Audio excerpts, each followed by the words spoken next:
आगे का जीवन क्या है हम नहीं जानते। जिस प्रकार से एक बार सत्संग में एक राजा चला गया और राजा ने सत्संग को सुना, लेकिन सुनने के बाद में उसके मन में जब इस तरह की बात आई कि हम अपने कर्मों को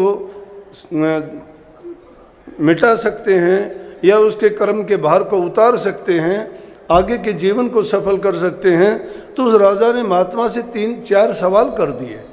कहने लगे जी मैं आपसे 4 सवाल पूछना चाहता हूँ, आप मेरे सवालों के जवाब दो। महात्मा ने कहा बोलो क्या सवाल हैं आपके। कहने लगे एक तो मुझे ये बताओ कि 3 जन्म का सुखी कौन है। दूसरा सवाल मेरा यह है कि 3 जन्म का दुखी कौन है।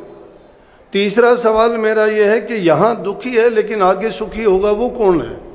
और चौथा सवाल यह है कि यहाँ तो सुखी है और आगे जाके जिसको दुख होगा। मुझे ये संशय है कि ये 4 चीज़ बताओ। आपके ही सत्संग के माध्यम से मैंने सुना है कि सत्संग में जाके जीवों के कर्मों का लेखा मिट जाता है, सुधार हो जाता है, उनको नाम की कुंजी दे के संत उनसे करनी करवाते हैं। इसलिए महात्मा कहने लगे भाई अगर मैं आपको बताऊंगा तो आपकी बात कम समझ में आएगी, लेकिन कल मैं आपके सवालों के जवाब दूंगा। अगले दिन महात्मा 4 लोगों को लेके आए।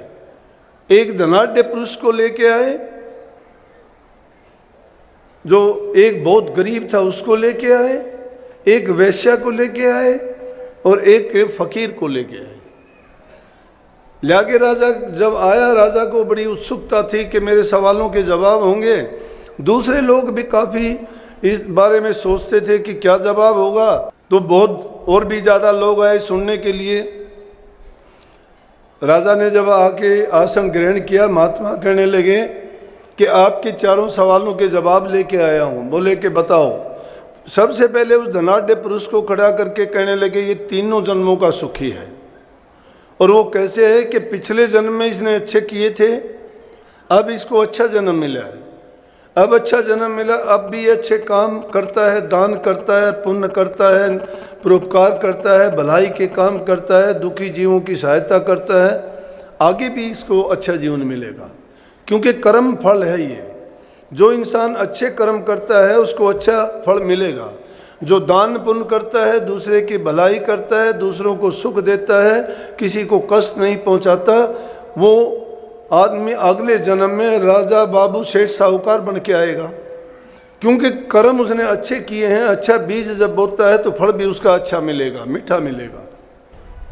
कहने लगे लेकिन इस महापुरुष को देखो, इसने बहुत अच्छे काम किए थे, नेक काम किए थे, पुण्य किए थे, दान किया था, लोगों की सहायता की थी, दीन दुखियों को गले से लगाया था। आज भी ये साहूकार है और आज भी अच्छे कर्म करता है, तो अगला जन्म भी निश्चित रूप से इसको अच्छा मिलेगा।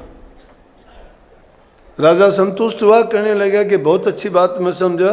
बोला दूसरा सवाल आपका था कि 3 जन्म का दुखी कौन है। एक गरीब को पकड़ के सामने कर दिया कि ये 3 जन्म का दुखी है। और उसमें देखता क्या है, उसके हाथ में एक तो रस्सी है, एक हाथ में खुरपा है जिससे घास खोदते हैं। आज नहीं है वो जमाना, उस टाइम में था। आज तो गरीब कोई भी नहीं है। वो हालात जिन लोगों ने देखी थी उनको पता है कि उस टाइम में घास बेच के नहीं, वृक्षों की छाल खा के गुजारा करते थे।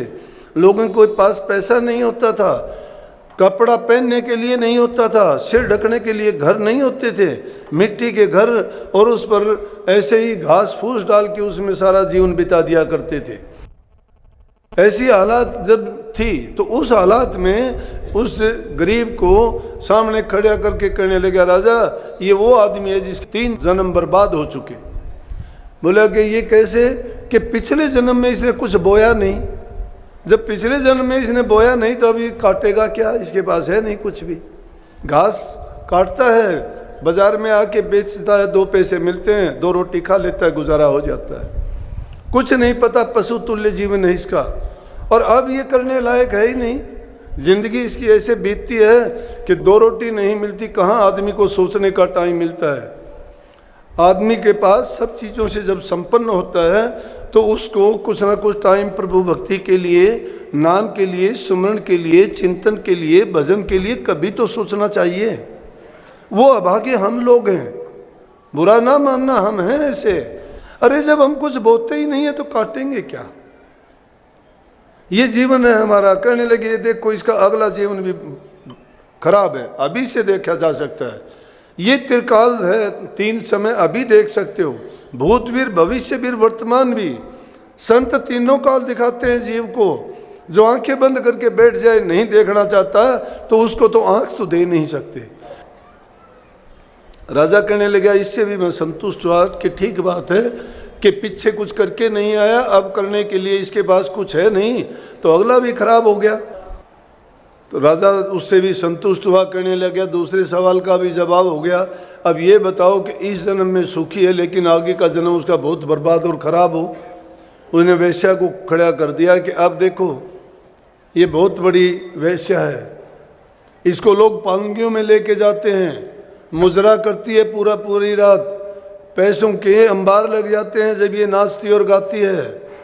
कोई कमी नहीं है धन की, अच्छा ओढ़ती है, अच्छा पहनती है, अच्छा खाती है, नौकर काम करते हैं इसके। बोला ये जन्म इसका बहुत सुखी है, लेकिन कर्म जो गंदा करती है उसका परिणाम बहुत बुरा होगा, आगे का जन्म इसका बर्बाद है। कहने लगे कि पीछे जन्म में काम तो ऐसे इन्हें अच्छे किए थे, लेकिन अच्छे कर्म के पीछे दुष्भावना करती है काम। जो बुरी भावना इसके दिल में थी उसके कारण इसको ऐसी जगह में आना पड़ा, और अब देखो आगे का जन्म इसने कैसा बिगाड़ लिया। राजा कहने लगा कि इससे भी मैं संतुष्ट हूँ। चौथा जो सवाल था, बोला कि चौथा वो बताओ। वो महात्मा एक फटे हाल, एक लंगोटी, हाथ में एक कमंडल है, एक हाथ में माथे पे तिलक है, एक अंगूछा कंधे पे, और कुछ नहीं, मस्त फकीर है। कहने लगे कि ये देखो ना कुछ पाने की इच्छा है ना कुछ खोने की चिंता। बोला कि पिछले जन्म में अपनी करनी करते करते भी इसको ये जन्म ऐसा मिला कि ये उस टाइम में अपने पूरे कर्मों को नहीं काट पाने के कारण फिर भी महात्मा का संग मिला है इसको, अच्छे आदमियों की संगति और महापुरुषों से नाम की दीक्षा मिली है। अब भी इसका जन्म अच्छा है, सुखी है, किसी चीज़ की तमन्ना नहीं। इंसान दुखी कब होता है? जब अपनी अपेक्षाओं को बढ़ा लेता है। जब इंसान किसी से अपेक्षा रखता है कि ये इंसान मेरी इज्जत करे, ये मुझे कोई चीज़ दे दे, या मैं इससे ये पाऊँ, और वो अपेक्षा जब उससे पूरी नहीं होती है तो समझो कि दुखी हो जाता है।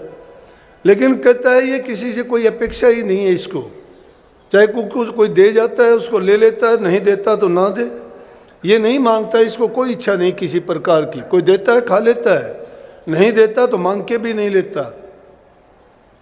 बोले कि संतुष्ट है अपने जीवन से, अब जब अच्छा करता है तो अगला जन्म भी इसका अच्छा होगा।